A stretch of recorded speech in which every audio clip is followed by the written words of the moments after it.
여러분 반갑습니다. 이렇게 줌을 통해서지만 전 미국 전체에 계신 여러분들을 함께 만나 뵙게 되어서 반갑고요. 특히 저를 초대해 주신 미주 가톨릭 평화신문 이 주관해 주시는 특강에 제가 오게 된 게 굉장히 영광입니다.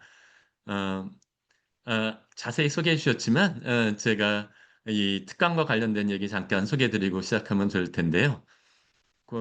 이전까지는 방금 전에 소개해 주신 것처럼 책 쓰고 번역하고 하는 것들이 제 본래 업무였는데요. 약 12년 전에 대학 100대 명강의에 선정되면서 TV에 한번 나가면서부터 TV에 얼굴을 비출 일이 훨씬 많아졌습니다. 대표적으로 평화신문에서 26가 하는 그리스도교 서양문화의 어머니를 하게 되었고요. EBS도 여러 차례 나갔는데 EBS의 통찰교의 통찰이라든지 이 정도까지만 해도 그냥 일반적인 교수였는데, 차이나는 클래스에 나가서 강의하면서부터는 오히려 방송에 더 사람들이 많이 알아보시는 분들이 많이 늘어났습니다. 그중에서도 특히 지난번 벌거벗은 세계사의 십자군 전쟁을 얘기했고, 지난주에 바로 지옥의 역사에 대해서 얘기하면서 많은, 많이 바쁘게 활동하고 있습니다. 어, 최근에 마지막 찍었던 것은 평화방송에서 성 토마스와 아퀴나스와 함께 걷는 길이라고 하는 14편의 강의를 찍어서 유튜브나 CPBC 빵에서 보실 수 있고요. 이렇게 강의를 하고 다니니까 많은 분들이 제가 그냥 일반 강사인 줄 아세요. 그래서 어디서 만나시면, 어머, 교수셨어요? 이렇게 놀라시는 분들이 계시는데, 사실은 제가, 오늘도 요 강의 끝나자마자 달려가서 우리 학부생들, 굉장히 많은 학부생들과 함께 대학에서 강의를 열심히 해야 되는 그러한 입장에 있고요. 다행히 25년을 달려왔기 때문에 내년이면 저도 은퇴여서, 내년 은퇴하고 나면 조금 더 여유 있게 제가 더 쓰고 싶은 책, 많은 강의를 통해서 보고 싶은 분들 만날 수 있을 것이다라고 기대하고 있습니다. 네, 여러분들 만나뵙게 돼서 반갑고요. 오늘은 들어가면서 어떠한 진정한 행복을 찾는 이의 멘토라는 제목을 가지고 여러분들을 함께 만나게 될 텐데요.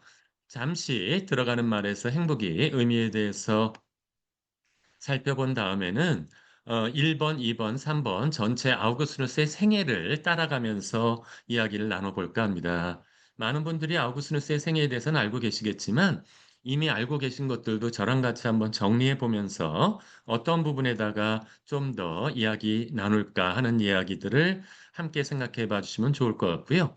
특히 이번에 특강 준비 예비 미팅에서 말씀을 나눴었는데 많은 분들이 어머니 모니카에 대해서도 한번 정리해 주시면 좋겠다라고 말씀하셨기 때문에 다른 곳에서 잘 하지 않는 사랑의 멘토 어머니 모니카에 대한 이야기로서 제 강연을 마쳐 볼까 합니다. 75분을 저한테 허락해 주셨기 때문에요. 그 시간을 중심으로 해서 이야기 나눈 다음에 15분 동안 여러분들이 이미 알고 계시면서도 가지고 계셨던 궁금증들을 함께 풀어보는 시간을 가져보도록 하겠습니다. 이 행복이란 무엇인가? 라고 물어본다면 우리는 행복을 모두 추구하고 있기 때문에 여러분들도 지금 진정한 행복을 찾기 위해서 이곳에 들어오셨는데 과연 행복이란 무엇인가? 나는 과연 어떤 행복을 원하는가? 라고 물어본다면 이것은 답하기가 그렇게 쉬운 문제는 아닙니다. 사실은 행복이란 무엇인가라는 질문은 삶의 방향을 결정 지을 수 있는 굉장히 중요한 질문이기 때문인데요. 제가 감히 외람되게 어떻게 여러분들께 행복이 무엇이라는 것을 정의 내리면서 말씀드릴 수 있겠습니까? 그래서 제 취약성을 보강하기 위해서 아주 중요한 뒷배를 모시고 왔습니다. 그분이 바로 그리스도교 최고의 스승이라고 불리는 아우구스 성인이시고요. 그래서 여러분들과 함께 지금부터 아우구스누스 성인과 함께하는 진정한 행복을 함께 찾아보도록 하겠습니다. 그림은 먼저 같이 한번 봐주시면 어떠신 것 같아요? 행복해 보이시나요?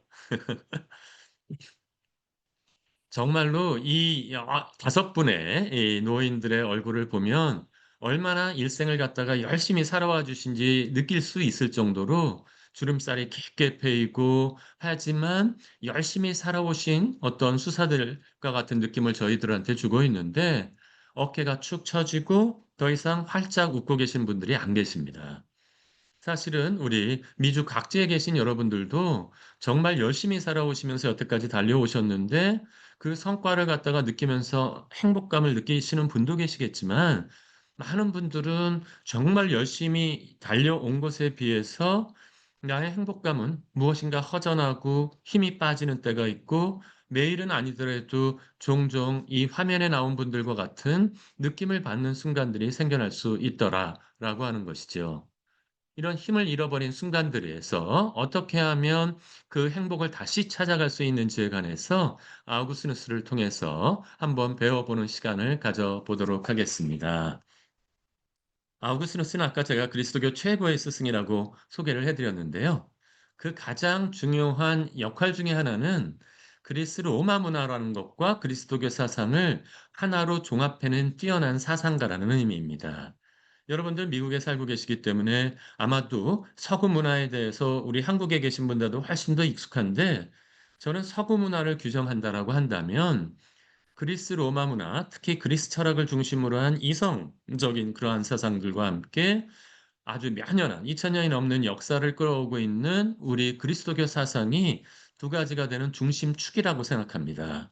근데 이 중심축이 합쳐지면서 중세 철학이 이루어지게 되는데요. 이 중세 철학이라고 하는 이 사상 아니면 서구 전체 사상의 바탕이 되는 이 두 가지 만남을 완성해낸 분이 바로 아우구스누스 성인이라고 저는 생각하고 있는 것입니다. 탄생 배경부터 살펴보면 그것을 쉽게 느끼실 수 있는데요. 아우구스누스의 아버지 파트리케우스는 북아프리카의 타가스타이 지역에 있었던 로마의 하급 관리였습니다. 이분은 그리스 로마 문화를 대표하는 것이었고요. 그리스 로마 문화, 향락적이고 세속적이고 세상의 영광과 같은 것을 추구하는 이런 경향들을 대변하는 아버지가 있었다면 너무나 대조적으로 그리스도교에 아주 깊은 신심을 가지고 계셨던 어머니 모니카가 있으셨습니다. 어머니 모니카는 너무나 훌륭했기 때문에 집안의 모든 사람들, 종과 함께 일하는 사람들 모두를 그리스도교로 개종시킬 정도로 훌륭했지만 마지막까지 마음대로 안 되는 것이 있었어요. 혹시 여기에 들어와 계신 많은 여성분들, 때로는 부부가 함께 들어와 계신 분들도 계시는데 참 마음대로 안 되는 게 남편입니다. 이게 남의 편이라고 그래서 이게 정말로 어떤 의미에서 갑자기 사라지셨어요, 한 분이. 이 어떤 의미에서 남편과 아내 관계가 잘 마음처럼 안 되는 경우가 있었는데 바로 그 모니카의 남편 아우구스누스의 아버지 파트리키우스 같은 경우는 자신의 소신이 확실했고 세속적인 영광을 추구하고 있었기 때문에 어머니 모니카가 그렇게 현명하게 지혜로운 아내로서 충고를 하지만 잘 말을 듣지 않는 상황에 있었습니다. 그 와중에 아우구스누스가 태어났고요. 그러니까 아우구스누스는 아예 태어날 때부터 자신의 집안에서 그리스 로마 문화와 그리스도교가 긴장감을 일으키는 가운데 탄생했다라고 말씀드려도 좋겠습니다. 지나가면서 아까 북아프리카라는 말, 타가스테라는 곳에서 태어났다고 출생지를 말씀을 드렸었는데요. 지금은 북아프리카 그러면 느낌이 어떠세요? 지금은 전체 이슬람 세력이 차지하고 있기 때문에 마치 유럽과 북아프리카는 완전히 떨어진 문화처럼 느껴지기가 쉬우신데 당시 아우구스누스가 태어날 때는 조금 이따 지도를 보여드리겠지만 전체 지중해 연안이 로마 제국이었기 때문에 북아프리카는 상당히 높은 문화적인 수준을 유지하고 있었고 때로는 전체 평균 수준을 따진다면 이탈리아 본토보다도 부유하고 교양 수준이 높은 수준이었습니다. 하지만 로마 제국은 북아프리카 출신을 잘 인정하지 않았고요. 특유의 사투리 같은 억양이 있었거든요. 라틴어에도. 그렇기 때문에 거기 출신이라 그러면 본토 출신보다 조금은 낮게 보는 그러한 경향이 있었지만 우리 전라남도에도 유배가 많이 가서 굉장히 예향이거든요. 그곳의 사람들이 문화적인 자부심을 가지고 있는 것처럼 북아프리카 사람도 그런 자부심을 가지고 있었고요. 무엇보다도 아우구스누스는 태어날 때부터 아주 명민한 아이였습니다. 똑똑했고요. 어머니 모니카와 함께 제가 닉네임을 이건 제가 지어준 건데요. 타가스테의 신사임당이라고 지어봤습니다. 신사임당의 아들은 다 아시죠? 율곡 이 선생을 길러내서 아주 훌륭하게 교육시키셨다면 우리나라에서 존경받는 신사임당을 아마 외국 사람들은 그럴 거예요. 한국의 모니카라고 부르실 텐데, 저는 여러분들한테 신사임당이 익숙하니까 이 타가스테이 신사임당 어머니, 모니카가 손을 잡고 성당에 몇 번 데려갔는데 따로 뭐 천정성체 교육을 시킨 것도 아닌데 아우구스누스는 모든 기도문을 잘잘잘잘 외울 정도로 똑똑했습니다. 아버지 파트리키우스도 아우구스누스가 그렇게 똑똑하다는 사실을 알게 되었고 그렇기 때문에 아버지는 자신은 하급 관리여서 구박을 받고 있지만 상급 관리가 되어서 호령하는 그러한 상급 관리로 아우구스누스를 만들고 싶은 세속적인 욕심을 가지고 있었던 것이었죠. 하지만 이 엄마와 아빠의 기대는 초등학교 들어가기 직전까지만 유지되었습니다. 어떤 일이 벌어졌냐 하면 아주 긴장감과 너무나 기대감을 가지고 초등학교에 들어갔을 때 아우구스누스는 그만 학교에서 처절하게 실망하고 말게 됩니다. 학교에서는 강압적으로 자신의 질문을, 호기심 많은 질문을 받아주지 않았을 뿐만 아니라 종종 작은 잘못을 하거나 일탈에도 매질을 일삼았습니다. 심지어는 어떤 그리스어라고 하는 매우 어려운 고전어를 초등학교 때부터 로마에서는 가르치고 있었는데요. 그 숙제를 해오거나 그렇지 않았을 때는 매질을 일삼았다라고 하는 것이죠. 고백록이라고 하는 아우구스누스의 자서전에서 아우구스누스는 이렇게 얘기합니다.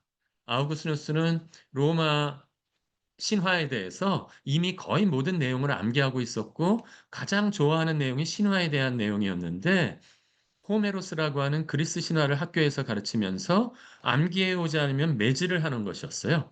아우구스누스는 그래서 고백록에 뭐라고 써놓냐 하면 선생님들이 달콤한 신화에다가 쓸개즙을 뿌려 놓았다라고 얘기합니다. 느낌이 오세요? 가만히 놔두면 읽으면 훨씬 더 재밌을 걸 선생님들이 강압적인 교육을 통해서 쓸개즙을 뿌려 놓는 것처럼 했다라는 것이었죠. 어느 날 하루는 버팅기고 아우구스누스는 선생님의 명령이 마음에 들지 않아서 버팅겼을 때 아주 선생님은 초등학생임에도 불구하고 처절하게 매질을 해댔습니다. 요즘 같으면 아마 학폭으로 바로 신고될 정도로 맞았던 모양이에요.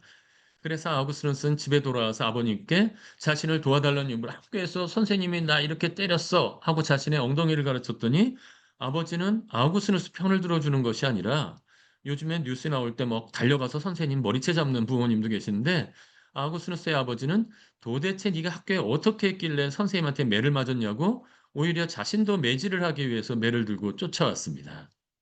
아우구스누스는 어머니 모니카에게 달려가서 너무나 지혜롭고 사랑스러웠던 어머님께 자신의 엉덩이를 보여주었지만 평상시 같으면 자신을 꼭 안아주기를 기대했는데 어머니 모니카조차도 시름 가득 찬 얼굴로 아우구스누스를 바라보면서 이렇게 얘기했습니다. 아우구스누스야, 학교 가면 선생님 말씀 잘 들어야 되는 거란다. 어린 아우구스누스는 이미 세상을 알아버렸어요. 세상에 믿을 사람 하나도 없구나. 라는 그런 느낌을 갖고 근데 너무 실망했는데 갑자기 생각나는 부분이 하나 있었어요. 어머님이 맨날 가장 사랑이 높으신 분은 하느님이라고 가르쳐 주셨기 때문에 아우구스누스는 조막손을 모으고 가서 하느님한테 진심으로 기도드렸습니다. 기도 내용은 아주 간단했어요. 하느님, 제발 학교 가서 저 매 맞지 않게 해주세요. 라고 기도했는데 하느님께서 그 기도를 들어주셨을까요? 기대감을 가지고 아우구스누스는 다시 학교에 갔지만 또 가서 맞았습니다. 아우구스누스는 이제 더 이상 하느님조차도 믿을 수 없게 되어버렸죠. 이제 매우 주체성이 강하고 똑똑했던 아우구스누스가 실망감이 너무 커지게 되자 아우구스누스는 일탈하기 시작했습니다. 어떻게 돼버렸냐 하면 영도력과 지도력이 아주 뛰어나고 친구들과의 우정이 대단했던 아우구스누스였기 때문에 아우구스누스는 그만 타가스테의 일진 짱이 돼버리고 말게 됩니다. 타가스테의 일진 짱이 되어서 온갖 사고를 치고 다녔는데요. 어떤 사고까지 쳤냐 하면 고백록에 나오는데 여러분들 설이라고 들어보셨죠? 들어보신 게 아니라 이 중에는 하신 분들도 계실 텐데 설이라는 것이 수박이나 참외를 가서 살짝 훔쳐다가 아주 걸리지 않고 그걸 먹는 맛에 하는 것인데 아우구스누스는 그만 설이를 기업형으로 하고 말았습니다. 기업형이 뭐다? 친구들을 다 모아다가 조직해서 망보는 저 하나, 생산조, 배나무 밭에 올라가서 배나무를 따서 배를 따서 던지는 조 하나, 운반조 하나, 조직적으로 배밭을 다 털어버렸어요. 이 정도 되자 작은 마을인 타가스는 발칵 뒤집혔고요. 그래서 어머니 모니카와 아버지 파트리키우스한테 와서 지방 사람들은 막 따지게 됩니다. 도대체 왜 당신 아들은 이렇게 되는 거냐라고 얘기했을 때 어머님과 아버님은 항상 팔이 안으로 굽게 돼 있어요. 뭐라고 생각하냐면 그 앞에서는 사죄했지만 어머니 모니카와 아버지 파트리키우스는 우리 아들 아우구스누스는 착하고 똑똑한데 그만 친구들을 잘못 만나서 이렇게 됐다라고 생각했습니다. 하지만 사실은 그게 아니었어요. 친구들이 아우구스누스를 잘못 만나서 이렇게 된 것이었는데 그럼에도 불구하고 지금 아마 미주 지역에도 가끔 가다가 젊은 어린 아이들이 청소년기의 아이들이 오는 경우들이 있는데 유학 오는 경우 홀로 또는 아니면 어머님 손잡고 일부 학생들은 한국에서 사고 친 애들도 많이 갑니다. 이렇게 말 잘 알될 때 유학을 보내는 경우가 있는데 어머니 모니카와 아버지 파트리키우스도 그런 결정을 내렸어요. 이 친구들과 뛰어놓기 위해서 아들 아우구스누스를 카르타고로 유학을 보냈던 것이었죠. 당시 카르타고는 우리나라로 따지면 부산과 같은 항구였습니다. 아주 가장 큰 로마 제국의 알렉산드리아에 버금가는 제2의 항구의 도시였고 경제적으로서 엄청난 호황을 누리고 있었고요. 이미 그리스 시대 때부터 유명했던 이 장소에서는 그리스와 로마 문화가 아주 함유되어 있고 흥청망청 대도시에서 느낄 수 있는 그런 분위기가 느껴지는 곳이었습니다. 이곳에 사춘기로 나이로 뚝 떨어진 아우구스누스한테는 오히려 자기가 사고치기를 잘했다라고 생각했어요. 왜냐하면 볼 것과 그것이 너무나 많았기 때문이죠. 아주 행복감에 찬 아우구스누스는 학교로 가다가 여러 가지 신기한 일도 많았습니다. 다신교였기 때문에 신절들도 많았고요. 휘황찬란한 아주 상가들도 많았고, 그 중에서 사춘기 청년의 특별한 관심을 끄는 곳은 따로 있었습니다. 밤중이 되면 불이 환하게 밝혀지는 것이었는데요. 그곳에는 아주 친절한 누나들이 있었어요. 친절한 누나들이 지나가는 학생 아우구스누스한테 학생 놀다가 이러면서 옷깃을 잡아 끄는 아주 친절한 누나들이 있는 곳에 아우구스누스는 공부에 관심이 없었고 어디에 더 열정적으로 드나들게 되었다. 그 누나들과 아주 친해지게 되었다는 것이었죠. 아우구스누스는 공부엔 관심이 없었지만 열정만큼은 그 어떤 청소년에게 지지 않았거든요. 열정적으로 한 누나와 사랑에 빠졌고 결국에는 동거 생활에 들어갔고 열심히 노력하다 보면 결실이 맺어지게 되어 있습니다. 여성에 관심이 많았던 그만 아우구스누스는 18세의 나이로 미혼부가 되고 말게 됩니다. 아마도 여러분들 중에서 자녀나 손주들 때문에 많이 속을 썩으신 분들은 오늘 제 강의를 다 듣고 나시면 아주 생각지도 못한 좋은 결과가 있습니다. 속색이든 아들이나 손주들이, 자녀들이나 손주들이 예뻐 보입니다. 왜냐하면 속으로 여러분들 얘기는 하지 마세요. 부작용이 날 수 있으니까. 그래도 야, 네가 아우구스누스보단 낫다. 뭐 이렇게. 여러분들의 자녀들이 뭐 18살에 애 낳아가지고 들어오진 않았잖아요, 아직. 그러니까 아우구스누스는 그만 18살의 나이로 미혼부가 되어버렸는데요. 더 기가 막힌 것은 그런 사고를 쳐놓고도 아우구스누스는 전혀 반성하는 빛을 보이지 않았습니다. 아들의 이름을 지어줬는데요. 데오다투스, 뭐뭐로부터, 데오 하느님, 다투스 주어진 것, 주어진 선물. 지가 사고 쳐서 애를 낳고 나더니 뭐라고 이름을 지었냐면 데오다투스, 하느님으로부터 주어진 선물. 전혀 양심의 가책을 느낄 필요가 없는 것이죠. 혼의 자식을 낳았지만 하나님께서 나한테 선물로 주셨다. 라면서 전혀 오히려 더 행복하게 시간을 보내고 있었던 것입니다.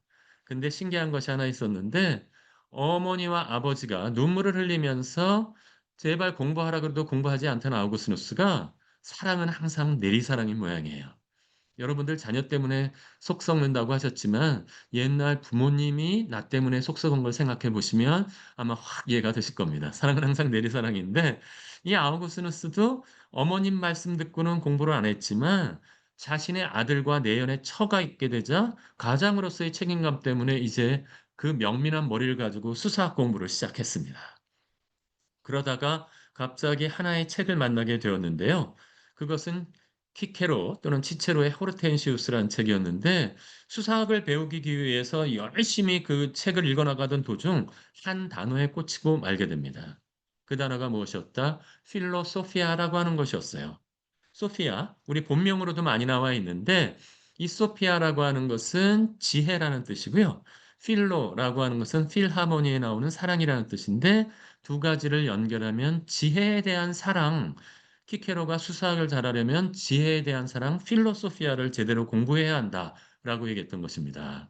이 이야기에 꽂히면서 아우구스누스는 갑자기 내가 진짜 알고 싶었던 것이 지혜였구나 라는 생각을 하게 된 것이었어요. 그러면서 갑자기 한 권의 책이 떠올랐는데 여러분들 마음속으로 한번 대답해 보세요. 어머님 모니카였다면 어머님 모니카가 지혜를 얻으려면 항상 이 책을 읽으라고 아우구스누스한테 충고해 주었는데 어떤 책이 바로 지혜를 얻기 위한 책이었을까요? 네, 맞습니다. 바로 성경이었는데요. 이 성경을 아우구스누스는 그전까지 관심이 없던 성경을 펼쳐 읽었는데 성경을 펼쳐 읽었지만 아우구스누스는 그다지 만족하지 못했어요. 왜 그랬냐면 당시에는 성경이 아주 유명한 예로니모 성인과 같은 분이 번역한 성경이 아니었기 때문에 선교사들이 아주 급하게 급조해서 번역한 라틴어로 번역한 신약 성경은 그리스어, 그다음에 구약 성경은 히브리어로 써 있는데 로마 사람들의 많은 사람들은 그걸 읽지 못하니까 라틴어로 번역한 성경이었는데 문체가 좋지 못했습니다. 때로는 문법적으로 틀린 내용도 있었고요. 이미 수사학을 공부해서 어느 정도 지식을 가지고 있었던 아우구스누스는 이에 만족할 수 없었습니다. 약간의 실망감뿐만이 아니라 그 안에는 문체뿐만이 아니라 더 큰 문제가 있었는데요.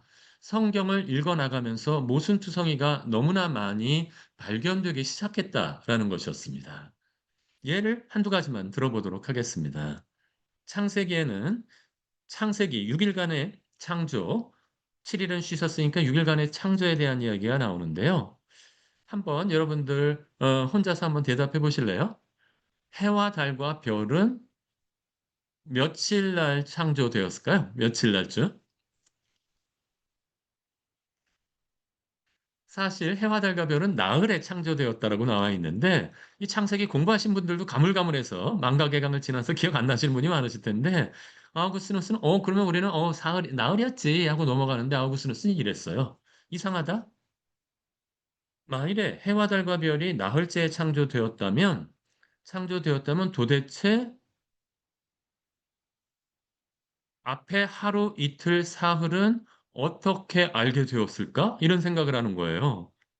혹시 구약 성경 읽으면서 이런 생각해 보신 분 계세요?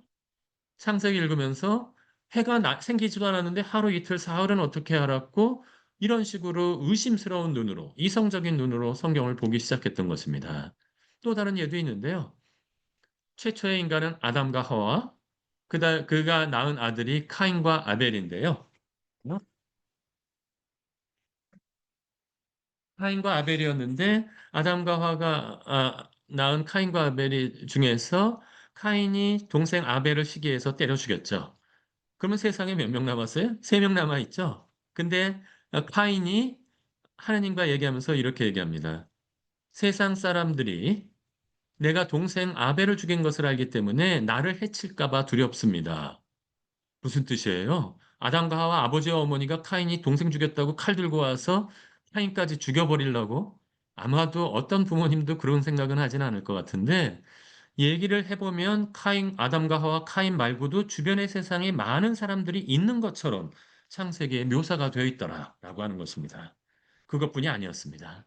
믿음의 조상 아브라함이라고 어머니 모니카가 입에 닳도록 칭찬했던 아브라함도 성경을 아우구스누스가 직접 읽어보니까 이집트에 다가갔을 때 이집트의 파라오가 사라에게 관심을 보이게 되자 두려웠던 아브라함은 거짓말을 하게 되죠. 저 여인이 누구냐? 제 누이입니다. 여기 많은 어머님들 또는 여성분들 만일에 자기 남편이 자기를 지킬 생각은 안 하고 제 누이입니다라고 얘기한다면 아마 가만히 안 있으실 것 같은데 진짜 큰일 날 것 같은데 그만 아브라함은 그런 실수조차 뿐이 아니었어요. 성조들 중에서도 근친사랑가라는 사람이 나오고 이 이스라엘 족장들이 나타내는 도덕성적인 문제가 아우구스누스의 눈에 제일 먼저 들어오기 시작했다라고 하는 것입니다. 이게 과연 성경이 지혜의 책인가 의심이 들었고요. 하지만 구약 성경이기 때문에 그렇지 않을까 신약 성경으로 넘어가 보았습니다. 신약 성경 맨 처음에 예수님의 족보가 나오죠? 마테오복음에. 쫙 보니까 아브라함이 누구를 낳고 누구를 낳고 이거는 아주 열심한 신부님도 수녀님도 두 번째 읽을 땐 건너뜁니다. 아브라함이 누구를 낳고 응 낳았다 하고 넘어가는데 아우구스누스는 철저히 읽어가다가 루카복음에서 또 다른 족보를 발견했어요. 예수님의 족보를. 거기는 밑에서부터 아담까지 거슬러 올라가는 방식으로 족보가 나오는데 이, 이 족보가 두 번 나온다는 사실만 알더라도 대단한 것인데 아우구스누스는 그만 여기서 이 두 족보를 비교하기 시작했어요. 그런데 어떻게 된다? 딱 맞지가 않는 거예요. 어떻게 보면 계속 본 거야, 이게. 이게 족보가 훌륭하다고 다윗의 후손이라고 그거 하기 위해서 나왔는데 같은 책인 신약 성경 안에서 그만 이 족보조차 맞지 않는 이야기들을 바라보면서 아우구스누스는 이렇게 잘못 쓰여진 책은 지혜의 책일 수 없다라고 생각했습니다. 성경을 오랜만에 잡았던 성경을 뒤로 던져버렸어요. 더 이상 그리스도교에 대한 실망감이 커졌을 때 묘하게 사이비 종교들은 이러한 실망감이나 인생의 위기를 파고드는데요. 아우구스누스를 파고든 하나의 종교가 있었습니다. 그게 바로 마니교였는데요. 이것은 요즘에 많은 사이비 종교에서도 그대로 쓰고 있는데 가장 그 사이비 종교의 특성들 중에 하나는 뭐냐면 배타적으로 자기들만 구원받는다라고 얘기하면서 자신은 선신의 자식들이고 자신들 이외의 모든 사람들은 악신의 자식, 제가 지옥의 역사에서도 얘기했는데 지옥에 떨어질 그러한 존재들이다라고 손가락질하는 게 보통 사이비 종교의 특성인데 그 가장 뿌리가 되는 사이비, 원조 사이비 종교 중에 하나가 뭐다? 마니교였습니다. 이들은 선과 악을 이분법적으로 얘기를 했고요. 이분법적으로 얘기해서 선의 원리, 정신적인 것은 선의 원리고 물체적인 것은 악의 원리라고 얘기했어요. 악의 원리라고 얘기하면서 선신 오르무치트와 악신 아리만이 끊임없이 싸우고 있는데 이 선신과 악신이 싸워서 선신이 승리하게 된다면 이 세상에는 평화와 자유와 모든 것들이 일어난다면 이 악신이 승리하게 되면 이 세상엔 전쟁, 폭행, 뭐 성폭행 모든 나쁜 일들이 이 세상에 득세하게 되어 있다라고 하는 것이었습니다. 하지만 악신이 승리하게 되었을 때 선신은 인간을 사랑하기 때문에 선신의 사자를 보내주었는데요. 예를 들면 첫 번째 선신의 사자는 인도에서 태어났다라고 그러죠. 인도의 왕자였다라고 얘기해요. 보리수 밑에서 고진멸도 생로병사의 비밀을 깨달아서 해탈하게 되었다. 누구? 부처님이 자신의 선신의 사자라는 거예요. 그리고 나서 선신의 사자인 부처님이 악의 세력을 몰아냈지만 또다시 악의 세력이 득세하게 되었을 때 이번에는 또 다른 선신의 사자가 나타났는데 마국간에서 태어났다 그러죠. 아버지가 누군지 잘 모른대요. 그래서 감사보셨을 텐데 33살에 십자가에 못 박혀 돌아가셨다는 분이 계신데 이분 누구죠? 예수, 나자렛 사람 예수가 또 자신의 선신의 사자라는 거예요. 근데 예수님은 부처님보다도 힘이 약해서 200년밖에 악신을 못 몰아냈어요. 200년쯤 흘렀을 때 예수님 돌아가신 지 새로운 가장 막강한 선신의 사자가 나타났는데 그게 누구다? 자기만이라는 거예요.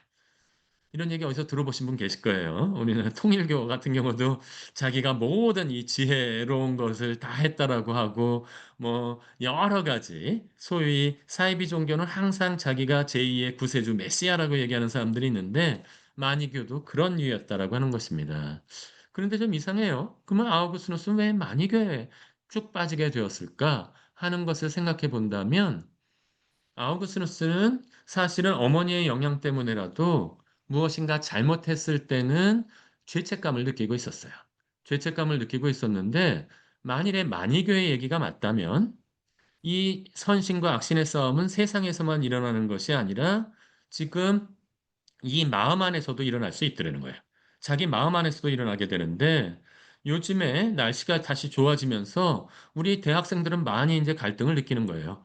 야, 한두 번 빠져도 뭐 괜찮을 것 같은데 대학에 꼭 가서 강의를 들어야 돼? 이러면 옆에서 아이 괜찮아 카르페 디엠 이 세상을 즐겨 뭐 까만애가 와서 얘기하면 얘기하죠. 부모님이 어떻게 해서 나 등록금 내주셨는데 나 학교 가서 공부해야지 이렇게 마음의 갈등을 마구 느끼게 되어 있는데 만일에 악신이 내 마음에 들어와서 나를 끌고 잘못된 일을 하도록 끌고 나갔다면 이게 선신의 잘못인지, 아니, 악신의 잘못인지 내 잘못인가를 따져본다면 힘이 더 센 악신의 잘못으로 미룰 수 있다는 생각을 한 거예요.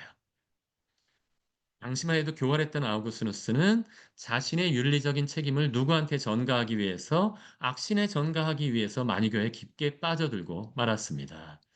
그러나 아우구스누스는 마니교에도 우리 그리스도교처럼 두 가지 계층이 있었는데요. 성직자 계층이 있었어요. 선택된 자들이라는 이 사람들은 매우 금욕적인 생활을 했고 올바른 생활을 했다면 평신도들은 아주 조금 편했어요. 금욕적인 생활, 뭐 금육 이런 거 할 필요도 없이 성직자들인 선택된 자들의 말만 듣고 따르면 되었어요. 청종자라고 불렀는데 그렇기 때문에 아우구스누스는 워낙 성욕이 강했던 아우구스누스는 성직자가 될 독신으로 살아갈 생각은 전혀 없었고요. 그렇기 때문에 청종자 중에서도 하지만 명예는 추구했기 때문에 청종자에서 가장 존경을 받는 교사가 되겠다라고 해서 결심을 하게 됩니다. 만약에 교사가 되었을 때 아우구스누스는 새로운 길을 찾았다라고 얘기해서 공부하던 수사학과 법학을 던져버렸어요. 나는 평생 만이교의 교사로 살아가겠다 생각하면서 고향으로 돌아왔을 때 여러분들 아실 것 같은데 누가 가장 마음이 찢어졌을까요? 이 만이교에 빠진 그의 아버지 파트릭 교수는 이미 돌아가셨고 가장 마음이 찢어진 분은 바로 여러분 대답하신 것처럼 어머니 모니카였습니다. 어머니 모니카는 심지어 아들이 미혼부가 되었을 때도 그것을 받아들여 줬어요. 그걸 용서해 주었고, 오히려 아데오다투스를 필요에 따라서 잘 돌봐주기까지 했지만, 아들 아우구스누스가 이제 이단에 빠져서 사이비 종교에 빠져서 만이교의 교사가 돌아왔을 때는 더 이상 용서할 수 없었어요. 그래서 이 아우구스누스가 그 어머님, 이 아우구스누스가 집에서 쫓겨났을 때 아우구스누스는 친구와 친지의 집에 가면서 열심히 자기의 친구와 친지들을 모두 다 마니교로 개종시키게 됩니다. 오히려 더 좋았어요. 집에서 쫓겨난 것이. 그러면서 완전히 일탈해 가고 있을 때 아우구스누스의 삶을 바꾸는 일이 벌어졌는데요. 그것은 무엇이었냐면 자신이 거의 완벽하게 만이교로 개종시켰던 한 친구가 그만 열병에 걸리고 말게 됩니다. 아마도 코로나19 같은 것에 걸렸던 모양이에요. 그래가지고서 열병이 다가올 때 당시에는 아직 유아 세례라는 것은 아우구스누스의 원죄설에 의해서 나타났기 때문에 아직 유아 세례는 없었기 때문에 대부분의 사람들은 성인이 되어서 또는 죽기 직전에 세례를 받았거든요. 그렇기 때문에 이 친구는 뭐라고 얘기했냐면 자기는 다시 죽음에 대한 두려움 때문에 지옥에 갈 두려움 때문에 세례를 받겠다는 얘기를 했을 때 아우구스누스는 그 친구를 다그치게 됩니다. 너 열병이 나더니 머리가 쉬었어? 내가 그리스도교가 얼마나 모순적인 종교인지 얘기해 주었잖아. 그러니까 내일부터 내가 다시 들어와서 교리할 테니까 딴 생각하지 말고 반드시 이 자리에 있어. 내일부터 너 몸 조금만 좋아지면 내가 마니교가 왜 그런지 가르쳐 줄게. 서로 심하게 다투고 갔을 때 친구는 그만 병세가 악화되었고 결국에는 대세를 받고 세상을 떠나고 말게 됩니다. 다음날 아우구스누스가 친구의 집에 왔을 때 친구는 이미 세상에 없었고요. 아우구스누스는 크나큰 슬픔에 빠지게 됩니다. 만일에 그렇게 죽을 줄 알았다면 자기 친구와의 마지막 대화를 이렇게 싸우는 얘기로 끝내지 않았을 테고, 만일에 자기가 같이 만이걸 믿었다면 죽고 나서라도 다시 선신의 세계에서 만날 희망이라도 있을 텐데, 그는 가톨릭의 세례를 받고 떠나버렸다는 것이었죠. 그때의 마음을 고백록에서 이렇게 고백합니다. 내 마음은 슬픔으로 매우 어두워져서 사방을 둘러봐도 보이는 것이라고는 죽음뿐이었습니다. 그와 함께 말하고 했던 모든 일들이 그가 없음으로 해서 내게는 괴로움밖에 되지 않았습니다. 내 눈은 사방을 두루 살펴 그를 찾았으나 그를 보지 못했습니다. 그래서 나는 그가 있지 않은 모든 장소를 싫어했습니다. 느낌 오세요? 살아가는 사람들 모두 잃게 되면 저도 아직 이제 제 친구 유경천 주교님을 떠나보낸 뒤 이제 한 달 지났는데요. 유경천 주교님과 함께 갔던 곳에 가게 되면 아직도 그곳에서 그분의 모습들이 어른거리게 되는데 그렇게 되면 나한테 편안했던 장소였지만 아픔의 장소가 되기도 하더라는 것이죠. 아우구스누스는 고향 타게스테가 더 이상 편안한 장소가 아니었어요. 굳은 결심을 하고 인간이 얼마나 비참한지 실존을 한 다음에 타가스테를 떠나 카르타고로 돌아갔을 때 아우구스누스는 완전히 다른 사람으로 변모되어 있었습니다. 마니교에 가서 여러 가지, 이제는 마니교에서도 마음이 멀어졌는데, 마니교도 사실은 오랫동안 다녀보다 보니까 모순투성이었어요. 하지만 어떠한 마니교의 지도자도 아우구스누스의 질문에 답하는 사람이 없었고요. 그래서 아우구스누스는 그만 그리스도교도 못 믿겠고, 마니교도 못 믿겠고, 모든 종교인들은 다 사기꾼 같이 보이고, 회의론, 더 이상 진리는 없다라는 어떤 그런 갈등 상태에 빠져들게 됩니다. 그러면서 이제 세속적인 영광에다 몰두하기 시작했고요. 수사학에 몰두했고 머리가 좋았던 아우구스투스는 짧은 시간 안에 수사학 학교의 교사가 되었습니다. 하지만 카르타고는 아우구스누스 때도 그랬고 바로 학교 옆에 홍등가가 있을 정도로 교육적인 분위기가 좋지 않았기 때문에 학생들의 질은 아주 떨어졌어요. 공부하지 않으려는 애들을 갖다가 억지로 하는 것에 지쳐 있을 때 갑자기 이미 변호사가 되어 있었던 알리피우스라는 친구한테 편지가 하나 날아들게 됩니다. 너같이 훌륭한 재능을 가진 애가 왜 카르타고 같이 후진 동네에서 가르치니? 로마로 와서 제발 이것을 가르치렴. 아우구스누스 로마로 가고 싶었어요. 하지만 어머니 모니카가 말렸거든요. 안 된다. 이거 카르타고를 유학 보냈다가 만이교에 빠졌는데 로마라는 더 먼 곳으로 가게 되면 또 무슨 잘못을 저지를지 몰라서 어머니 모니카가 그를 말렸을 때 아우구스누스는 어떻게까지 하게 되냐면 어머니를 속이기까지 합니다. 어머님. 아, 글쎄, 내 친구가 로마 가는데 얘가 겁이 많아가지고서 벌벌 떨고 있어요. 지 상태를 얘기한 거예요. 어머니, 얘 친구를 위해서 딱 필요한 게 어머니의 기도예요.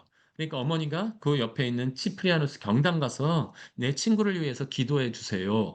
라고 얘기해서 어머니, 밀착막하고 있던 어머니 모니카를 치프리아누스 경당에 몰아넣고 지는 로마로 튀어버렸습니다.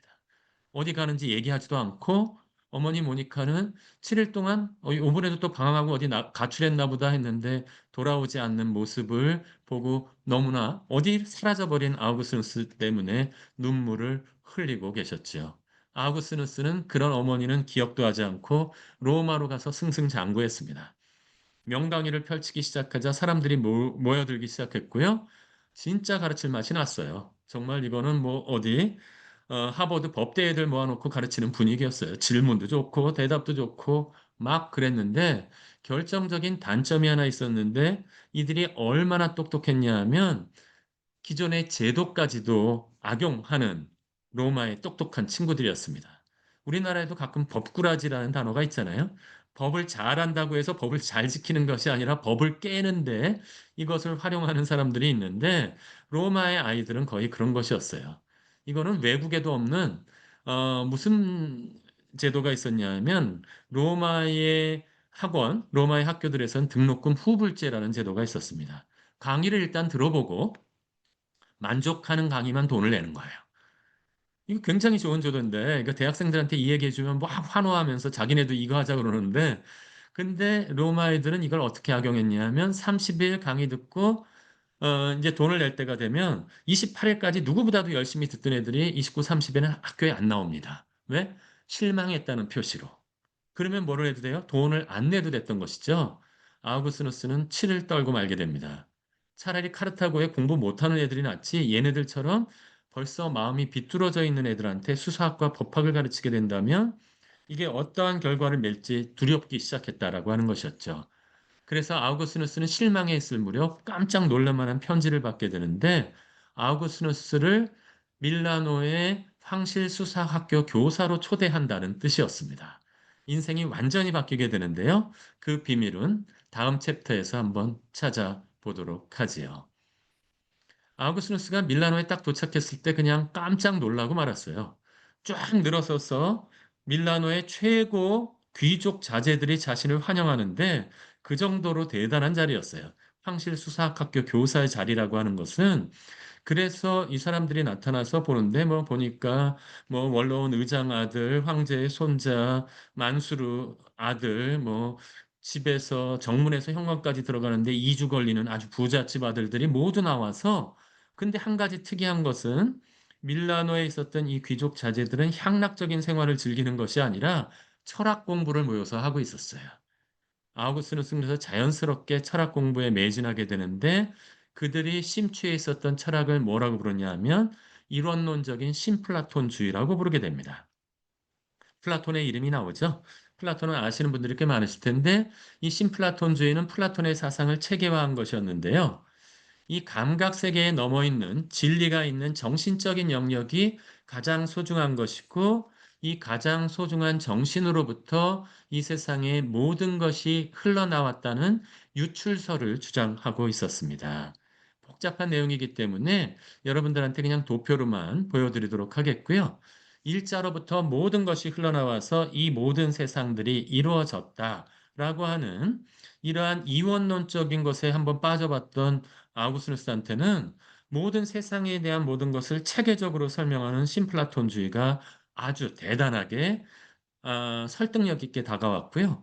그렇기 때문에 정신이 얼마나 소중한지에 대해서 아주 감격하면서 공부에 몰두해 나가기 시작합니다. 드디어 자신이 꿈꾸었던 철학 공부를 시작했던 것이었는데 그것보다 더 중요한 만남이 하나 있었습니다. 좀 이상하지 않으셨어요? 타가스테 카르타고 로마를 거쳤던 이름 없는 아우구스누스 선생을 왜 황실 수사학교 교사로서 위촉하게 되었을까 하는 생각이었는데 거기에는 바로 한 가지 숨겨진 비밀이 있었습니다. 그때 당시에 밀라노의 대주교는 암브로시우스 대주교님이었는데요. 이분이 바로 우리나라로 따지자면 김수환 추기경님 같은 분이었어요. 밀라노 백성들이 너무나 존경했고 또한 황제가 테살로니카의 백성들 7,700명을 학살했을 때 그 누구도 두려워서 아무도 얘기하지 못할 때 암브로시우스 대주교님은 강론에서 강하게 비판했습니다. 무죄한 이들의 피를 흘린 사람은 결코 성당에 들어와서 미사에 참여할 수 없다. 진심으로 회개하기 전까지는. 사람들은 다 알아들었어요. 이게 누구를 가리키고 있는지. 잔혹한 황제를 가리키는 얘기였지만 황제는 전혀 동의하지 않았고 심지어 암브로시우스 대주교를 암살하려고까지 했어요. 하지만 이 상태에서 암살하게 되었다가는 황제가 암브로시우스 대주교를 죽였다는 사실이 펼쳐지기 때문에 하고 있을 때 간신히 알려주었는데 무기로 죽이지 마십시오. 말씀으로 말씀으로 성공한 암브로시우스 대주교니까 훨씬 더 강한 독설가를 갖다 붙이시면 그를 무찌를 수 있습니다. 라고 해서 뽑혀온 독설가가 누구였다? 아우구스누스였던 것이었어요. 하지만 아우구스누스는 암브로시우스 대주교를 처음 만났을 때 일단 인품에 끌렸어요.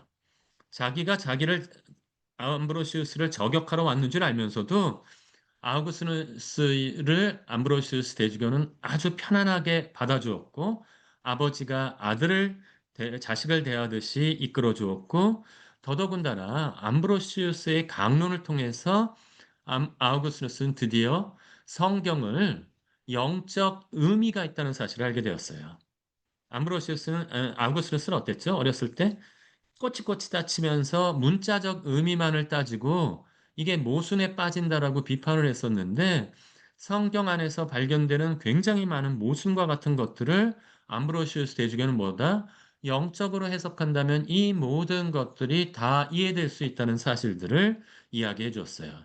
옆에 그림이 하나 나오고 있는데 아브라함과 이삭과 같은 장면, 우리가 다 아는 장면인데 아브라함이 이삭을 죽였나요?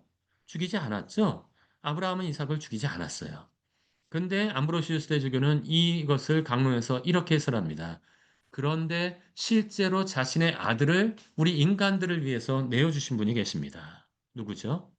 성부, 하느님 아버지가 성자를 우리로 내어주셨는데 아브라함과 이삭의 사건, 이거는 앞으로 일어날 십자가 희생을 미리 알려주는 표징이라는 뜻으로 설명해 준 것이었어요.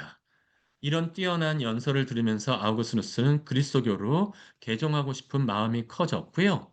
하지만 아우구스누스는 어머니 모니카가 밀라노까지 카르타고부터 쫓아와서 이 세속적인 욕심 때문에 어머니 모니카도 한 번이 실수를 하게 되는데 완벽한 어머니들 실수하더라도 너무 좌절하지 마세요. 아들과의 관계성 속에서 내가 이런 실수를 했다라고 하더라도 언제든지 다시 뉘우치면 모니카 성녀처럼 될 수 있는데 어머니 모니카는 아들이 훌륭하게 생활한 것을 보고 내연의 철을 내쫓아 버리고 드라마에 나오는 엄마로 돌아갔어요. 10살짜리 약혼녀와 약혼을 시키게 됩니다. 성욕을 참지 못한 아우구스누스는 다시 성욕에 빠지게 되었고요. 하지만 더 이상 아우구스누스는 행복감을 느끼지 못했어요. 성욕에 빠졌을 때 오히려 또 다른 의미에서 씁쓸한 그 쾌락 뒤에 남는 씁쓸함만을 가지고 있었고요. 그랬을 때 아우구스누스는 갑자기 밀라노 한 밤거리를 거닐다가 거지를 하나 만나게 됩니다. 이 거지를 만났을 때 자기는 굉장히 행복해야 되는데 전혀 행복하지 않아요. 사람들이 바라볼 땐 황실수사학교 고사라서 모두 다 아우구스누스가 행복하라고 할 때 여러분들도 그런 때 있잖아요. 여러분, 전혀 행복하지 않을 이유가 없는데 행복하지 않아요. 마음의 우울증, 어떤 면에서 힘들 때가 있었는데 아우구스누스는 뭐라고 느꼈냐면 저 거지가 자기보다는 행복하다는 거예요. 술 취해서 잠깐이지만 웃으면서 노래를 부를 수 있는 저 거지가 맨날 황제의 말이 거짓인 줄 알면서도 선포해야 되는 자기보다는 낫다는 생각까지 하게 됩니다. 아우구스누스의 우울증은 심해졌고요. 연설을 해야 되는데 목소리까지 나오지 않는 상태에 빠져버리고 말게 되었습니다. 아우구스누스가 갈등 속에서 울음에 빠져 있다 성경 공부를 하다가 그만 우울증이 터져서 공부 그만할래 라고 움직여 왔을 때 그때 그만 눈물이 터져서 무화과 나무 밑에 울고 있었습니다. 그랬을 때 바깥에서 아이들이 노는 소리 같은 것이 들려왔는데요.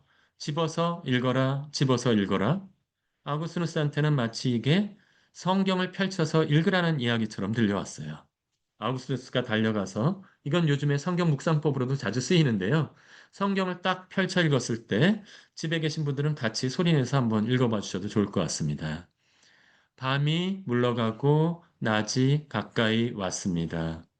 그러니 흥청대는 술잔치와 만취, 음탕과 방탕, 다툼과 시기 속에 살지 맙시다. 그 대신에 주 예수 그리스도를 입으십시오. 그리고 욕망을 채우려고 육신을 돌보는 일을 하지 마십시오. 여러분들이 이렇게 잔잔하게 읽어갔는데 아우구스누스한테는 누가 척수 속에다 새겨 넣는 것 같았어요. 전율이 일어났고 결심한 아우구스누스는 이제 그리스도교로 세례를 받겠다는 결심을 하게 되었고요. 6개월 동안 준비했을 때 당연히 아우구스투스가 세례를 받고 싶었던 분은 암브로시우스 대주교님이었고요. 옆에 그림 보이는데 이렇게 암브로시우스 대주교님께 세례를 받고 어머님께 선포했어요. 저는 이제 황실수사학교 교사 자리가 아니라 고향에 돌아가서 그리스도교의 교사로서 일생을 마치고 싶습니다. 라고 하면서 아우구스누스는 돌아오게 되었고요. 돌아온 아우구스누스는 타가스테에서 공동체를 설립한 후에 북아프리카 전체의 명성을 떨쳤고 결국에는 히포의 주교가 되어서 그리스도교 최고의 스승이 되게 됩니다. 여기까지가 요약해드린 아우구스누스의 생애이고요.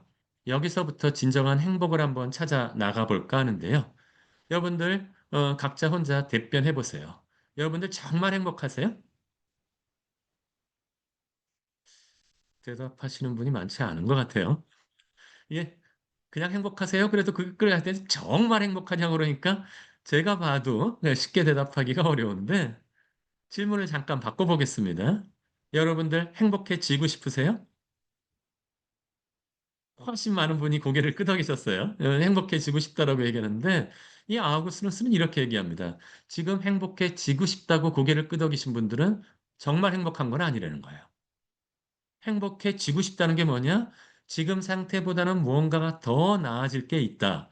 라는 것이 있기 때문에 우리는 행복해지고 싶다라고 얘기하지 않냐는 거예요. 근데 어떤 분은 반론을 제기하실 거예요. 아니요, 난 지금 정말 행복한데요. 하지만 지금 정말 행복하신 분들도 똑똑하신 분들은 알고 계세요. 나이가 점점 들어가면서 나의 육체적인 능력이나 모든 게 나의 기억력이 예전 같지 않다는 거 저도 느끼거든요. 환갑 지나니까. 이게 지금의 이 행복이 언제까지 지속될지 모르겠다라는 불안감이 있다면 이건 아직 정말 행복한 게 아니다라고 아우구스누스는 얘기하고 있는 것입니다. 가장 일반적으로 행복한 것을 얘기하라 그러면 많은 사람들은 아마 원하는 것을 소유했을 때 행복하다라고 얘기했을 거예요. 실제로 많은 어머님들이 9개월 동안의 기다림을 통해서 건강한 아기를 순산하게 되었을 때 진짜 행복감들을 많이 느끼시고요. 또 어떤 사람들은, 군인들은 간단해요.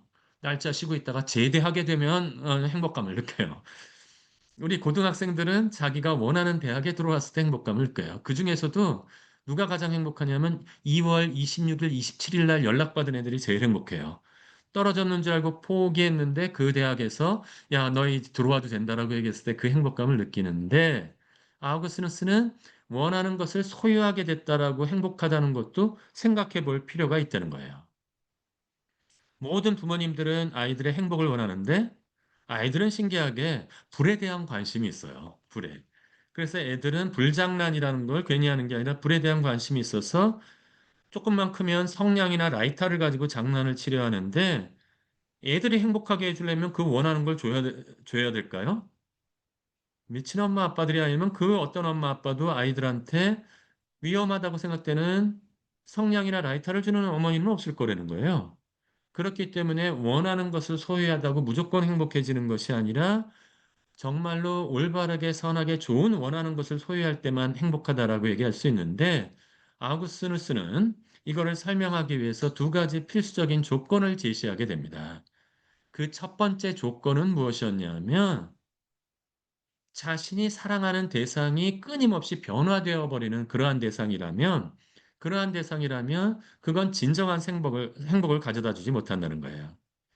여러분들 중에서 건축학개론 보신 분들 많을 텐데 이 영화 보고 대학생들한테 부작용이 하나 생겼어요. 거기에 이재훈과 수지가 이제 대학생 커플로 나오는데 거기에 보게 되면 우리 일반 고등학생들 같은 경우는 대학만 가면 수지 같은 애가 옆에서 강의를 듣는 줄 알아요. 어, 근데 그런 일은 절대로 일어나지 않죠. 그래서 그런 일들에 대해서 많이 실망하게 되었을 때 때로는 기적 같은 일이 벌어지는 거예요. 너무나 멋진 요즘 같으면 아주 박보검처럼 너무나 멋진 선배가 들어와서 자신한테 말을 걸게 되면 너무나 행복해가지고서 그리고 커플이 되게 되면 굉장히 큰 행복감에 빠지게 되는데 사실은 이 잘생긴 애들이 가끔 가다가 꼴값을 하는 경우가 있어요. 이 양다리 걸치고 삼다리, 뭐 사다리 마구 썸 타는 경우들이 있는데 이렇게 되었을 때는 그 실망감이 그래서 만일에 자신한테 충실하지 못한 커플이나 파트너를 두게 된다면 그것은 엄청난 실망감으로 다가올 수 있다는 거예요. 마음이 변해버리는 그러면서 그 배신 때린 배우자나 커플이 옆에 있는 낙엽을 집어던지면서 사랑은 움직이는 거야 이런다면 정말로 불행으로 떨어져 버리고 말게 되는데 이런 일이 없으려면 내가 사랑하는 대상이 영속적이어야 된다는 거예요. 변함이 없이 지속되는 것이어야 되고 두 번째는 다이아몬드 같은 것이 가장 영속적인 걸 텐데도 이걸 누군가가 훔쳐가 버릴 수 있다면 내가 결혼 30주년 기념으로 받은 5캐럿짜리 다이아를 너무나 아주 행복감에 우리 남편이 늦었지만 아주 정말 정신을 차렸구나.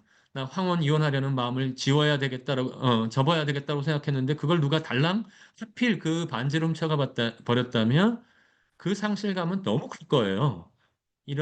하지만 두 번째 조건은 뭐다? 누가 훔쳐가지 못하도록 우리와 필연적인 관계를 맺고 있어야 한다. 라고 아우구스누스는 얘기하게 됩니다.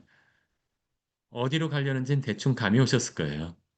아우구스누스는 이 세상에는 이 두 가지 조건을 완벽하게 충족시켜주는 대상은 없다는 거예요.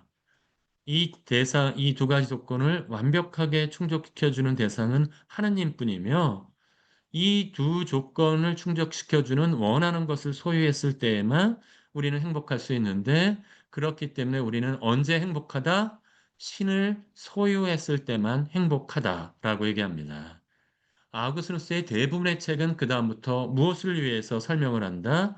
하느님을 어떻게 하면 우리가 소유할 수 있는가에 대해서 설명하는데 대부분을 어, 기여하게 되는데 아우구스누스는 한 가지 중요한 충고를 하게 되는데 하느님을 찾겠다고 어디 성지순례 가고 이럴 필요가 없다라고 얘기해요. 우리가 어디서 하느님을 찾겠다고 돌아다니는 그곳이 아니라 이미 하나님께서는 어디로 우리 내면 안에 이미 들어와 계시다라고 얘기합니다. 여러분들 한번 이 심장에다가 손을 한번 얹어봐 주시겠어요? 집에서 심장 잘 뛰시나요? 부정맥 오시는 분들 지금 강의 들을 때 아니에요.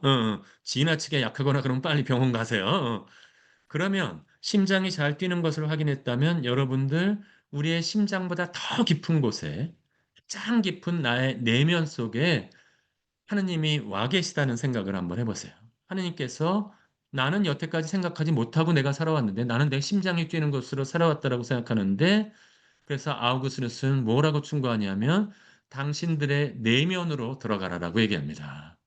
가장 깊은 곳에 진정한 행복은 바깥에서 무슨 성공을, 사업에서 무슨 성공을 하고, 공부하시는 분들이라면 무슨 학술 대상을 받고 이런 것이 아니라, 바로 나의 내면 안에서의 하느님을 만나는 것에서 아우구스누스는 진정한 행복을 찾을 수 있다라고 얘기해 주는 것이고, 그곳으로 데리고 들어갈 수 있는 방법을 알려주시는 분도 또한 누구다? 하느님이라는 거예요.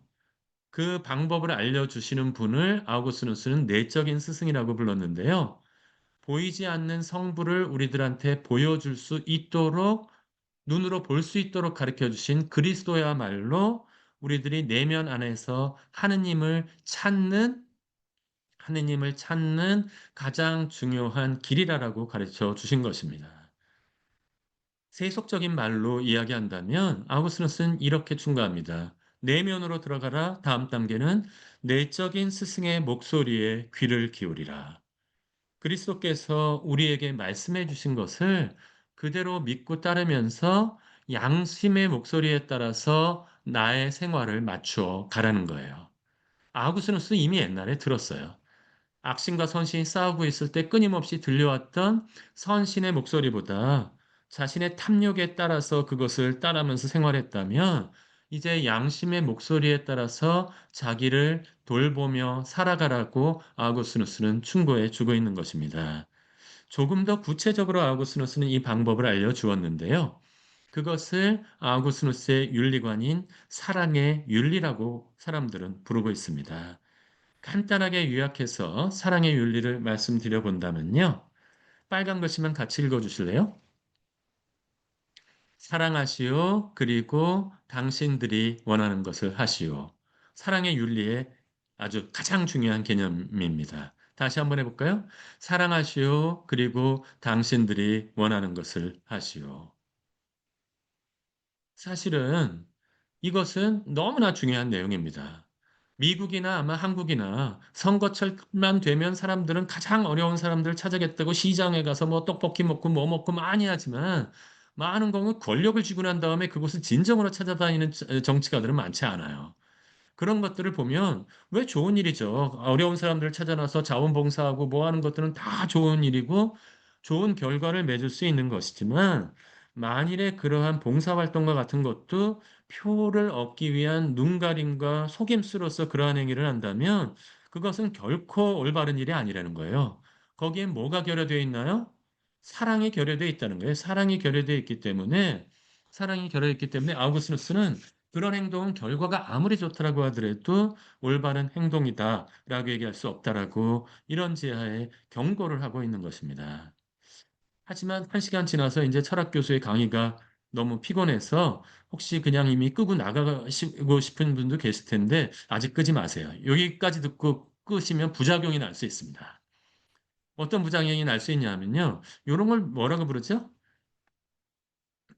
진짜 좋다고 쫓아다니고 고백하고 그러는데 끊임없이 싫다고 그러는데 계속 쫓아다니는 사람들을 스토커라고 부르죠. 스토커라고 부르는데 이 한국에서도 이제 스토킹 하면은 잡혀가게 돼 있어요. 3번 이상 그렇게 되면 스토킹 처벌법까지 규정까지 생겨났는데 스토커들을 갖다가 잡아놓고 요즘엔 살인 사건까지도 종종 일어나는데 더 극단적이 됐어요.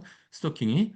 근데 그 사람들 잡아다 놓고 물어보면 95% 이상이 이렇게 대답해요. 땡땡 하기 때문에 자기가 그런 일을 했다는 거예요. 땡땡 하기 때문에. 뭘까요? 여기에 들어갈 두 글자는. 맞습니다. 사랑하기 때문에 그런 짓을 했다라고 그러는 거예요. 사랑하기 때문에. 근데 그 스토커가 우연히 제 특강을 들었다면, 그리고 이 구절을 알았다라고 생각해 보세요. 스토커 버전으로 한번 읽어드릴게요. 사랑하시오. 그리고 당신들이 원하는 것을 아시오. 뭐야? 지 마음대로 해야 되는 것처럼 느낄 수도 있다는 거예요. 당연히 그 뜻은 아니었죠. 아우구스누스한테서는 모든 종류의 사랑이라고 자칭하는 것, 사랑이라고 불리는 것이 윤리적으로 만들어주지 않더라는 거예요. 그렇기 때문에 특정한 종류의 올바른 사랑만이 사랑을 만들어내게 되는데, 이것을 설명해 주기 위해서 아우구스누스는 사랑을 두 가지로 구분하게 됩니다. 조금 전문적인 내용인데 이거 한번 같이 기억해 주시면 좋을 것 같은데요. 사물 자체를 목적으로서 사랑하는 것을 향유라고 불렀고요. 향유, 후르이, 라틴어로 후르이고요. 그 외의 목적을 위한 수단으로서 사용하는 것을 사용이라고 불렀습니다. 라틴어로 우티인데요. 이 프루이에서 프루츠, 프루이툼, 즐길 만한 것, 향유라는 단어가 영어, 과일이라는 단어가 나왔고요. 영어에도 우티라는 데에서 utilize, 사용하다 이 단어가 나왔죠. 그럼 기억하시기가 좋을 것 같은데, 목적으로서 사랑하는 것을 향유, 수단으로서 사랑하는 것을 사용. 두 가지 중에 진정한 사랑에 가까운 건 어떤 것 같이 보이세요? 향유 쪽일까요? 사용일까요? 아무리 봐도 향유가 더 진정한 사랑 같은데 아우스는 또 이럽니다. 아니요. 그때그때 달라요. 이러는 거예요. 누구 사람 놀리는 것도 아니고 자기가 향유와 사용을 구분해 놓고 나서 그때그때 다르다면 이게 무슨 얘기인가?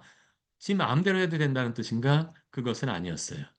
조금 어려운 단어가 나오는데 아우구스누스는 이렇게 얘기합니다. 가치의 질서는 존재의 질서에 따라야 한다. 가치의 질서, 윤리적으로 선택하는 질서는 존재의 질서에 따라야 한다는 얘기였는데요. 이 다시 만나게 되는 신플라톤주의 이 윤리의 법칙인데요. 이 중에서 윤리적으로 행위할 사람은 인간밖에 없습니다. 인간보다 상위에 있는 것은 이 일자는 신이라고 놓으시면 되는데 신으로부터 모든 것이 창조된 것과 같다라고 생각하시면 좋을 텐데 신과 같이 우리보다 인간보다 상위에 있는 것은 어떻게 사랑해야 한다? 목적으로서 사랑해야 한다. 인간보다 밑에 있는 것들 나쁜 거 아니다. 마니교는 물질이 악하다고 얘기했잖아요. 하지만 그리스도교회는 물질을 악하다라고 얘기할 수 없어요. 왜냐하면 이 모든 것도 하느님께서 창조하신 것이고 하느님께서 보고 나서 보시니 좋더라라고 말씀하셨기 때문에 이 모든 것도 좋은 것이기 때문에 사랑할 필요가 있고 사랑할 가치를 지니고 있어요. 그러나 목적으로서 사랑하는 것은 아니에요. 인간이 이 모든 물질보다 중요한 것이기 때문에 이 인간들을 사용해서 보다 상위의 것들을 사랑하는 수단으로서 사랑을 하는 거예요. 수단으로서. 동물 사랑하는 것 물론 좋죠. 요즘에 애완견, 반려견, 애완견 천만 시대에 동물을 사랑하는 것은 좋지만 동물의 사랑이 지나쳐서 거기에는 사치를 해대면서도 진정한 이웃 동료가 극단적인 가난에 시달리고 있을 때 전혀 돌보지 않는다면 이것은 올바른 길이 아니라는 거예요. 돈과 같은 것은 동물도 아니고 식물도 아니고 무생물일 텐데 아우구스누스는 돈조차도 사랑해도 된다라고 얘기했어요. 하지만 돈을 모으고 돈을 사랑하는 이유는 무엇이다? 보다 높은 가치를 위한 목적을 위한 수단으로서 사랑하려는 거예요.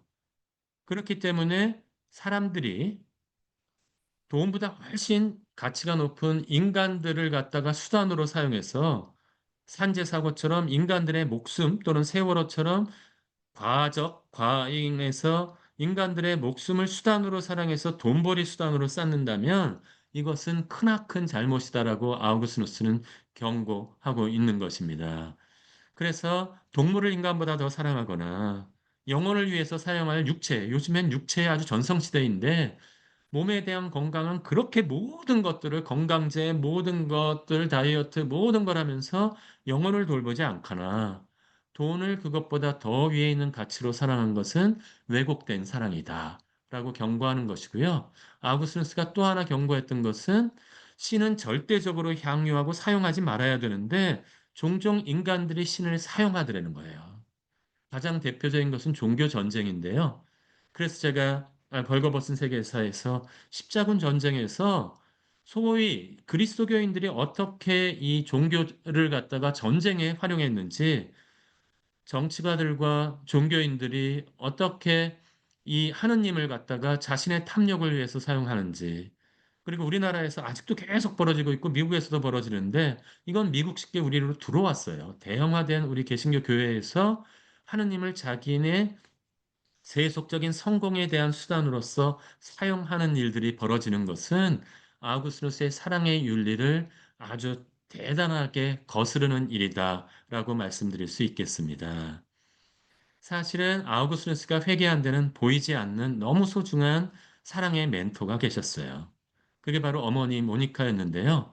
한 번은 어머니 모니카가 이렇게 꿈을 꿨는데 이랬어요. 꿈에서 나타났는데 마니교에 빠졌을 때 가장 속상할 때였어요. 자신을 내몰아놓고 나서도 아, 아들을 쫓아냈지만 아들을 쫓아내고 마음이 편할 어머님이 누구가 계시겠어요. 너무 가뜩 고 너무 속상하니까 꿈을 꿨는데 아우구스누스도 평평한 이 빨래판 같이 기나긴 잣대 위에 서 있고 자기도 잣대 위에 서 있다는 거예요. 아주 널판지 같은 잣대 위에 둘이 같이 서 있었는데 어떤 아주 희미한 옷을 입은 자기가 볼 때 천사라고 느끼는 사람이 나타나서 뭐라 그랬냐면 당신 아들도 당신과 같은 잣대 위에 당신 옆에 와서 쓰게 될 테니 걱정하지 말라라고 얘기했어요. 꿈이 아주 생생해서 어머니 모니카는 아우구스투스한테 가서 다가가서 그 얘기를 했죠.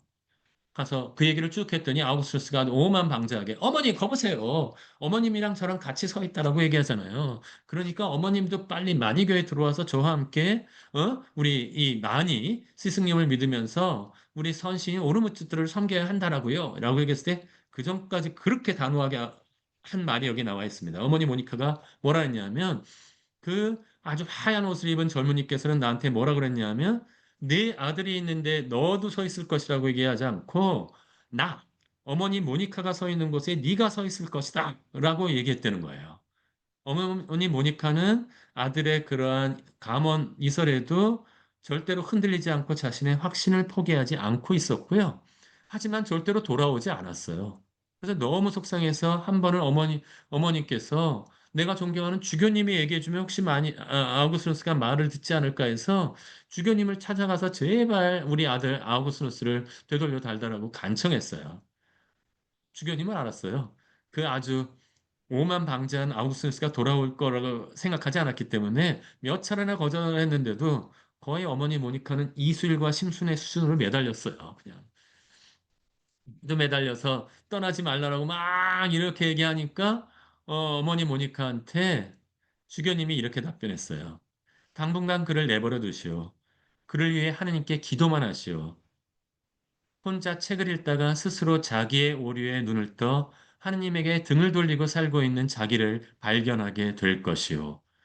왜냐하면 자신의 치부까지 주교님은 얘기해 줬어요. 나도 옛날에 만이교에 한번 빠졌는데 나도 이게 틀렸다는 사실을 알고 돌아왔는데 당신 아들 아우구스누스는 훨씬 똑똑하니까 반드시 돌아올 것이다라고 위로를 해 주었어요. 이 정도면 보통 어머니면 감사합니다 하고 주교님을 떠나와야 되는데 어머니 모니카는 포기하지 않았어요. 정말 눈물을 쏟으면서 계속해서 울게 되자 주교님께서 이렇게 얘기해 주셨어요. 이렇게 흘리는 눈물의 자식이 망할 리 없습니다. 어머님의 사랑 때문에 쏟는 이 눈물을 보고 어머니 모니카한테 주교님께서는 희망의 말씀을 해주신 것이죠. 같이 한번 읽어볼까요?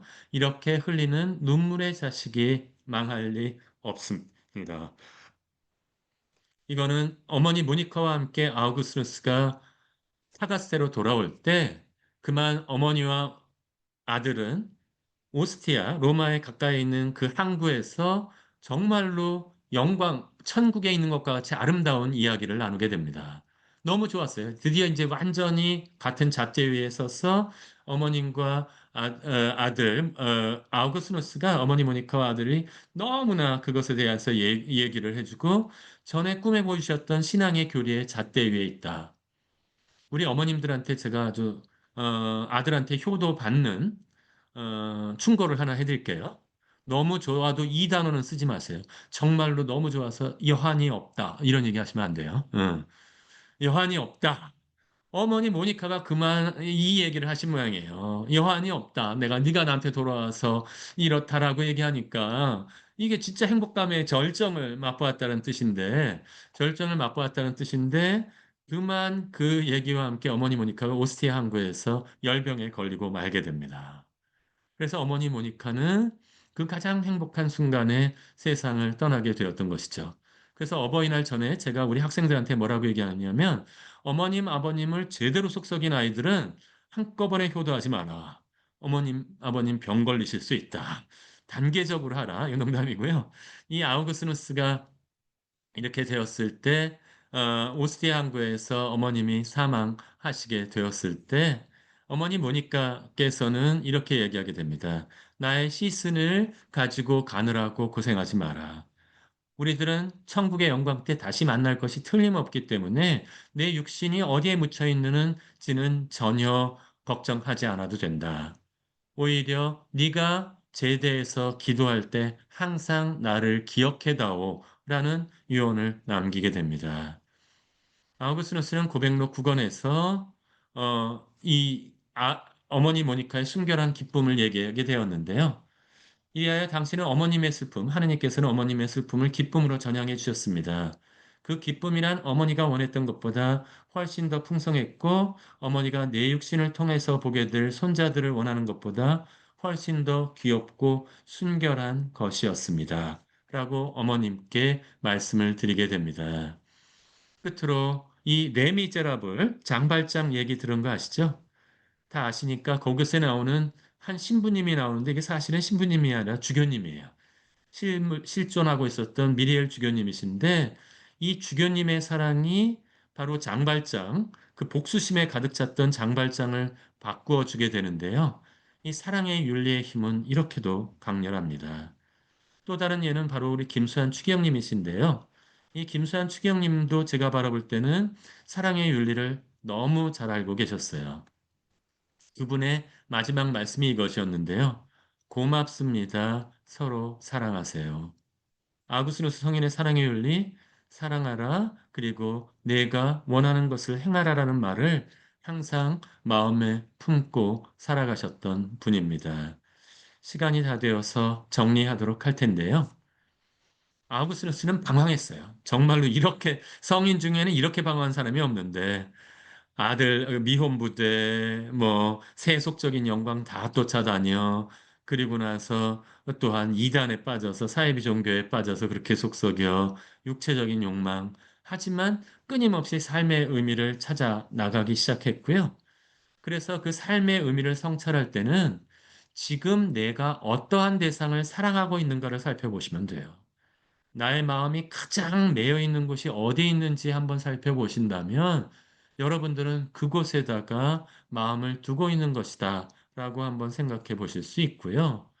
그래서 여러분들은 정말로 너무나 소중하기 때문에 제가 이번에 한번 자기를 양심에 따라서 자기 돌보는 거, 육체 잘 돌보는 건 우리가 너무 잘하는데 우리 마음에 잘 돌보는 것이 좀 필요하다. 그래서 제가 한 시간 동안 너무 짧게 소개시켜 드렸지만 제가 쓴 책도 있고 동영상도 많이 나와 있기 때문에 자신의 역할 모델을 자신에게 가장 마음을 울리는 프란스코 교황님도 좋고 김수환 추경님도 좋고 역할 모델을 한번 찾아보시는 것도 저는 좋을 것이다 라고 생각해 봅니다. 요거 한 가지 충고시켜 드리고 싶은데요. 너무나 우울할 때는 기억력이 점점 모해지면서 내가 사랑받았던 기억을 잃어버려서 그래요. 어떤 사람은 자기는 사랑받은 적이 없대요. 부모님한테도 버려졌고, 뭐 어떻게, 고 내가 자수성가했고.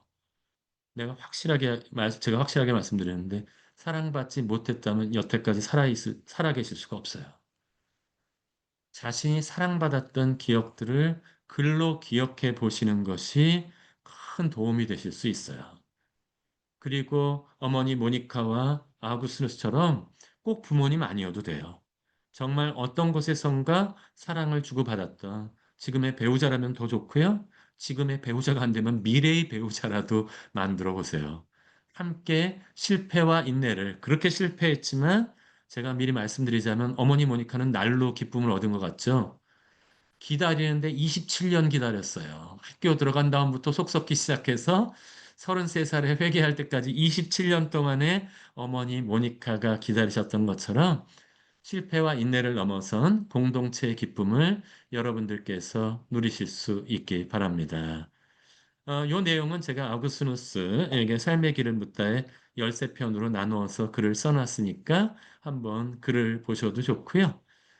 마지막으로 제가 가장 최근에 쓴 책은 철학자의 눈을 본 십자군 전쟁, 하느님을 갖다가 향유하지 않고 사용하는 자들에 대한 이야기.